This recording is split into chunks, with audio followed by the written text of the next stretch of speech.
When I first started my YouTube channel, my videos looked something like this. But the third and fourth week was definitely more intense. Horrible lighting, bad quality, no branding, they completely failed to grab anyone's attention. But thanks to my background as a visual effects artist in the movie industry, I transformed my videos to look more something like this. I'm stubborn and I admit it. Proud of it, actually. Numbers, but I'm hoping that by being transparent, you can literally scroll back and see how much you've improved. And as a result, I stood out online as a music producer. The improved quality stopped people from scrolling, helped me gain more attention, and grew my fan base to over 80,000 followers across all platforms, eventually letting me become a full-time music creator in 2023. And it doesn't work just for me. Students from my music creator course also used my knowledge to improve their video quality from this to this. So if you are ready to level up your own quality to stand out online and grow your fan base, this video is for you. Let's go.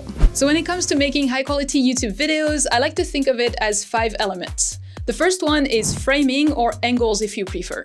There are 4 angles that I use pretty much all the time. The first one is the talking head shot, so pretty much like this one, or the one that you saw previously in the intro. Straight on, eye level, simple but effective, especially if you want to talk directly to the viewer. Number 2 is the over-the-shoulder shot, so when I work on my DAW, it adds this documentary feeling, which I really love. Number 3 is close-up, so for example, when I'm playing on the keyboard, or if I'm typing something on the computer, which is a great way to add intimacy and add details for the viewer. And number 4, the side shot. I often use this one when I'm at my desk producing a song live, so that you can feel like you are in the studio session with me. Then obviously, recording your DAW screen would also be on the list of angles/shots, but I have a whole separate video tutorial about it, so you can watch it here after this video. Quick bonus tip, if you can, try to record with 2 angles. So for example, a wide shot on the side, and then a more close-up of you playing the keyboard or the guitar. It's a great way to add more engagement and dynamics into your edit, even if it's just a phone and a webcam. All right, now let's talk about the camera. And spoiler alert, you don't need a fancy one like this. This is not even fancy. I personally didn't buy a real camera until 3 years with the channel. At first, I used this one, which is my fiance's old camera that was just taking dust on the shelf. It wasn't made for video, it was made for photography, so it had a lot of limitations, but I still was able to build something great with it. I know Beautiful Beats uses his iPhone to make his videos and they look very professional. So what I'm trying to say is that the tool you use doesn't matter, it's how you use it. The only things that you do need to focus on, no matter what gear you use, are the exposure, the ISO, the white balance, the autofocus, the frame rate, and the quality. So for the exposure, just pay attention to the brightest and darkest spot on the shot. Just make sure that it's not overexposed and that it's completely too bright, and that the darkest parts aren't too dark and that you don't see anything. In terms of the white balance, just make sure to choose something as neutral as possible, except if it's part of your branding, just so that you can have more control in post-production. For the ISO, just go as low as possible to get the best quality and less noise, but you need good lighting for that, which we will talk about right after, as the more you go down on the ISO, the darker it gets. For the autofocus, just make sure your camera or phone has it, because it's a life changer, believe me. And the frame rate, 24 is great, 30 if you want for slow motion or more cinematic footage, and the quality, I would recommend 1080p minimum, but 4K preferred. Now to wrap up on the framing part, the only thing that I would actually recommend you to buy is a tripod, just to avoid shaky footage, and it's just gonna make your life much easier. It's gonna allow you to not have to pile up books to hold your camera or your phone, which I've done in the past, and it's not fun at all. All right, next up is one of the most important aspects, which will make the difference between your videos looking amateur versus professional. It's lighting. My go-to setup is called a 3-point lighting, which is pretty much basic. It is made of 3 lights: the key light, the fill light, and the rim or background light. So the first light is called the key light, which is this one. Is going to be the main light in your setup. It's gonna be the brightest, which is gonna pretty much light up most of your face. Now in terms of placement, the light should be positioned about 45 degrees from the person, from your face. So let's say if I sit down here at the desk and my camera is positioned over here, the key light is about 45 degrees here in my face. This light is quite important because it will also give you that little bright speck in your eye. And then on the other side, we have the fill light. So again, If I was placed here looking at the camera, on the other side, 45 degrees, we have this one, which is less strong than the key light, but allows for you to soften the shadow side on your face. So for example, if I go here, turn that on and off, you should be able to see a difference on my shadow side. And then finally, for the third light, you have pretty much two options. You can have a rim light, which is gonna be very strong behind you, which is gonna create that little white outline to separate you from the background. Or you can use a background light. So for me, I use my LED lights and this salt lamp over here just to make the background of the shot look a bit more interesting. Now, when it comes to the actual lights that you use, I don't use very expensive gear. It's more about how you place them. Your key light could easily be just a window with natural light if it's well positioned for your desk. But in my case, I just bought those two newer 660 light from Amazon, which does the work. In the case of those lights, they come with a soft diffuser, this little piece here, which basically helps to soften the shadows from the light. If you don't have that, you would have to buy a soft box on Amazon. There are lots of them. Now, another thing that I do to stand out is to add my own branded colors. So in this case, it's those LED lights here that are doing the purple pink light, which are just on the top of or bottom of those shelves. What is pretty cool as well is that they are all connected to my phone, so I can pretty much change the color and just use whatever I want, depending on the shot I want, the feelings I want, and my branding evolution. Now, if you want a cool cinematic touch like I do, you can try the Rembrandt lighting. That's when one side of your face is lit and the other falls into a stronger shadow with a little triangle of light under your eye. Might be classic, but it does give me that cinematic look that people like and make me stand out, so it works well for me. Alright, now let's talk about the third element, audio. And to be honest, this might be the most important part, especially for us working in the music industry. If we don't have good audio, no one is going to take us seriously, right? So don't skip that part.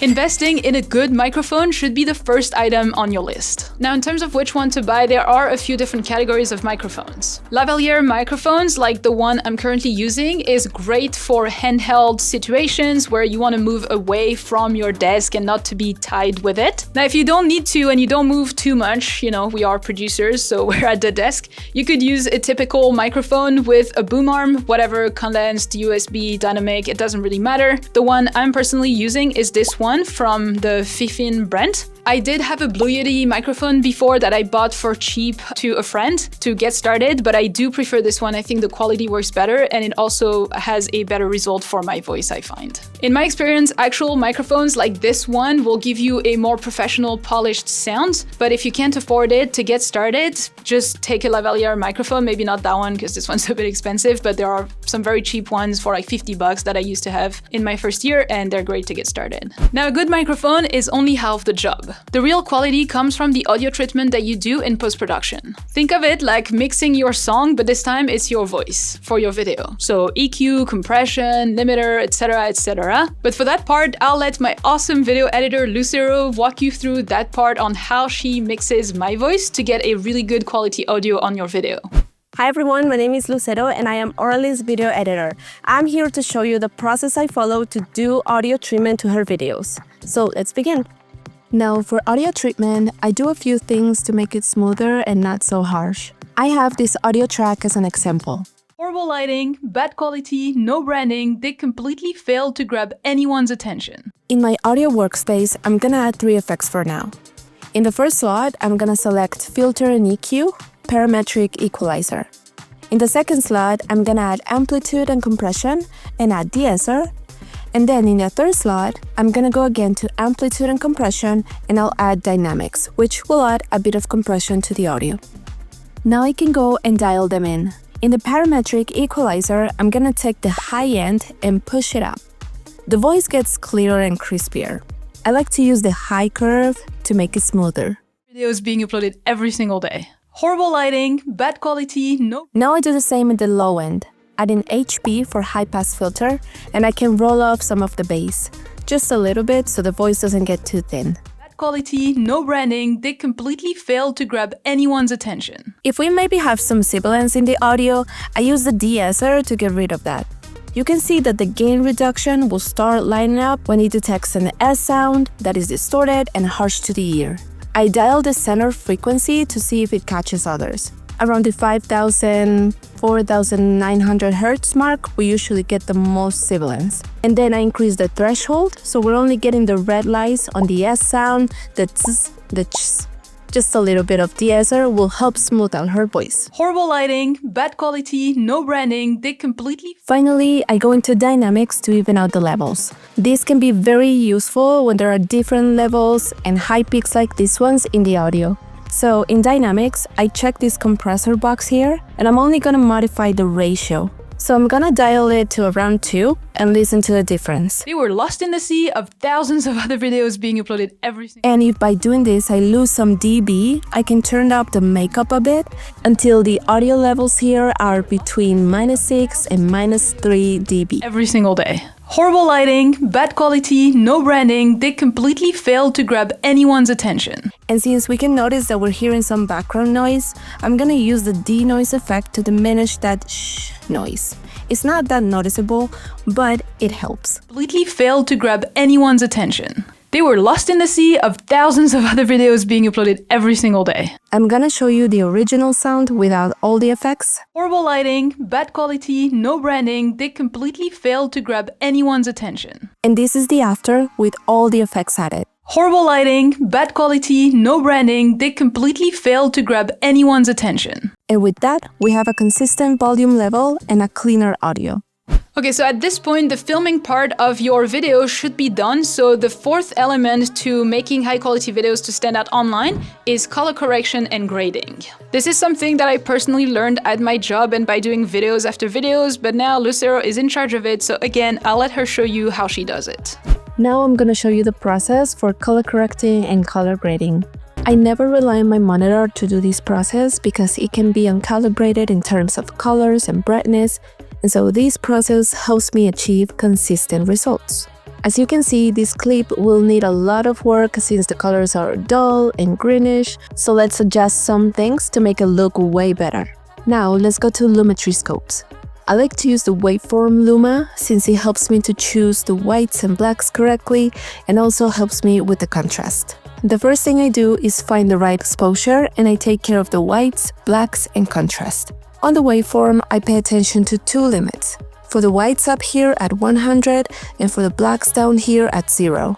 I make sure that they don't go past those limits so I can create a good black and white balance. I modify some of the values here under the basic correction panel until I see that the waveform spreads up a little.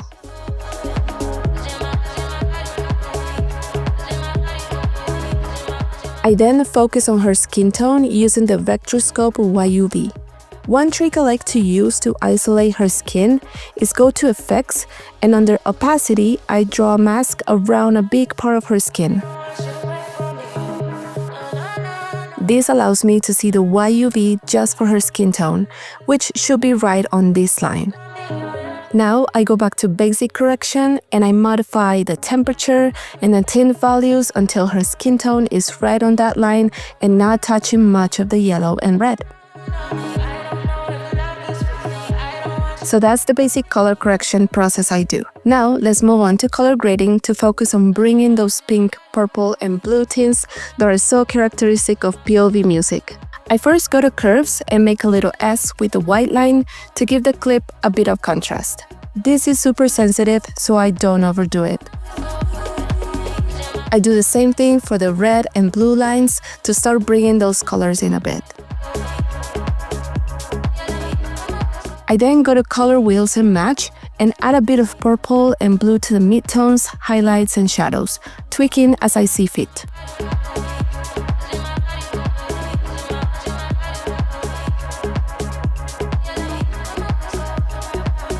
I also come down here to the HSL secondary to add some grading to her face. I grab the eyedrop tool and drag it around her face. I check this little box for color/gray so I can see just her skin and drag this back and forth until I see most of it.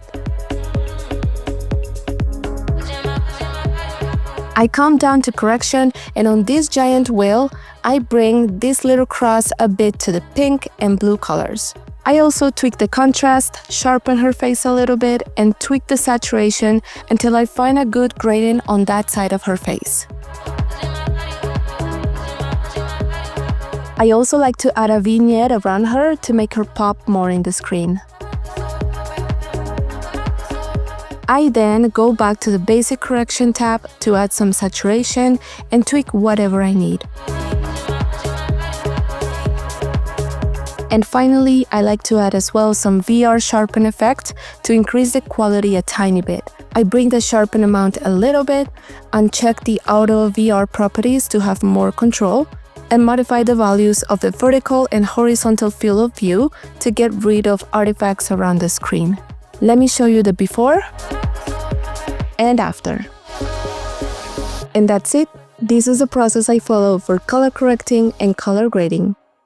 Alright, last but not least, the last element I use to make my videos stand out are B-rolls. If you don't know what it is, B-roll refers to extra footage that is intercut with the main footage, A-roll, to enhance the visual storytelling. So for example, right now you are watching an A-roll, which is a talking head of me directly talking to you. But for example, now you are watching a shot of me recording my keyboard or producing in my studio, which is the B-roll. It pretty much enhances the video, makes it more dynamic and more fun for you to watch than just watching my face talking to you the whole time.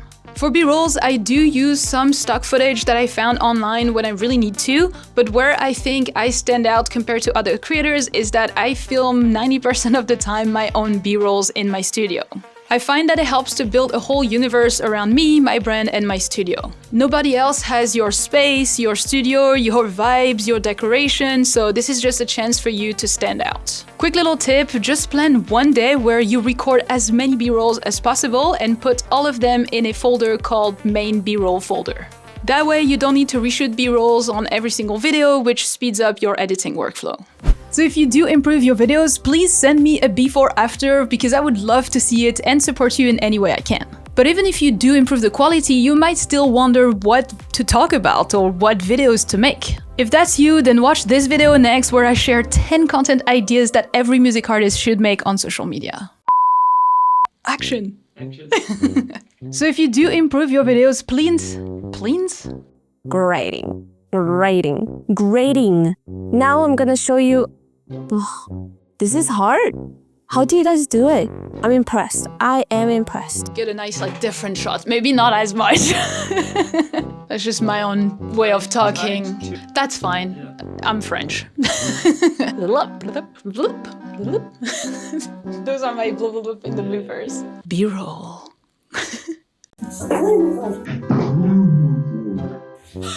Cut. That's a wrap!